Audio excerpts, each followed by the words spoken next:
ভোরের সূর্য দিগন্ত ছুঁয়ে উঠছে।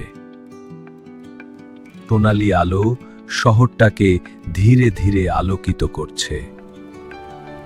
উটের গলায় বাঁধা ঘণ্টা টুংটাং শব্দে সকালকে ঘোষণা করছে।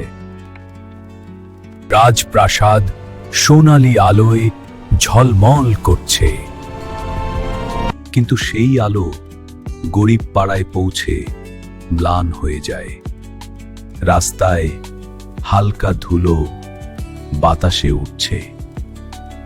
ফাটা দেয়াল, সংকীর্ণ গলি, এক অন্য বাস্তবতা। সেই পাড়ার এক কোণে ছোট্ট দর্জির দোকান। সেলাই মেশিনের ছন্দে সকালের শুভ সূচনা হয়। দেখো বাবা, সেলাই করার সময় একটু ধৈর্য ধরতে হয়। তাড়াহুড়ো করলে ভুল হয়ে যাবে। সুতোটা ঠিক করে ধরো, না হলে সেলাই বেঁকে যাবে। আলামিন অন্যমনস্ক হয়ে জানালা থেকে দূরের আলো দেখে এবং আনমনে বলে, আমরা কি সারা জীবন অন্যের কাপড় সেলাই করেই যাব? কাজ ছোট না, মানুষের মন ছোট হয়। আর ঠিক তখনই এক ধনী বণিক দোকান ঢোকেন। তার পোশাকে আভিজাত্যের ছাপ এবং চোখে অবজ্ঞা। এই কাপড়টা কালকের মধ্যেই আমার চাই, আর হ্যাঁ, দামটাও কমাবে, বুঝেছ? দাম তো আগেই বলেছি। আমাদের মতো লোকের সাথে দর কষাকষি করা লাগে না। আপনি চাইলে অন্য দোকানে যেতে পারেন। আলামিন, চুপ করো তুমি। কিছু মনে করবেন না, বাচ্চা মানুষ, দয়া করে ক্ষমা করবেন। এরপর বণিক বিরক্তির সাথে বেরিয়ে যায়। না, সেলাই মেশিনের শব্দ আবার শুরু হয়। নগরীর অন্য প্রান্তে রাজপ্রাসাদের বারান্দায় দাঁড়িয়ে রাজকন্যা নিচের শহরের দিকে তাকায়।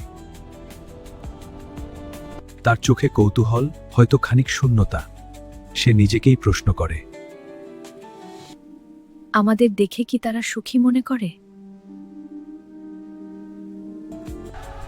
ঠিক তখনই দুপুরে বাজারে হট্টগোল শোনা যায়। একটা গরিব ছেলে রুটি চুরি করতে গিয়ে ধরা পড়ে। প্রহরী ছেলেটাকে চড় মারে, ছেলেটি চড় খেয়ে মাটিতে পড়ে যায়। ভিড় ঠেলে আলামিন এগিয়ে এসে বলে, একটা রুটির জন্য এত বড় শাস্তি? আইন সবার জন্য। আইন কি শুধু গরিবদের জন্য? ছেলেটা তো ঠিকই বলছে। তুমি ভয় পাও না? হ্যাঁ, অবশ্যই পাই, কিন্তু কখনোই অন্যায়কে ভয় পাই না। আজ বাজারে আবার ঝামেলা করেছো? ওরা গরিবদের মানুষ ভাবে না। এই পৃথিবী বদলাতে চাই, শক্তি লাগে, তাহলে আমি শক্তি চাই। বিকেলে ছাদের উপর একা বসে সে প্রাসাদের দিকে তাকিয়ে বলে, ওখানে জন্মালে কি আমিও রাজা হতাম?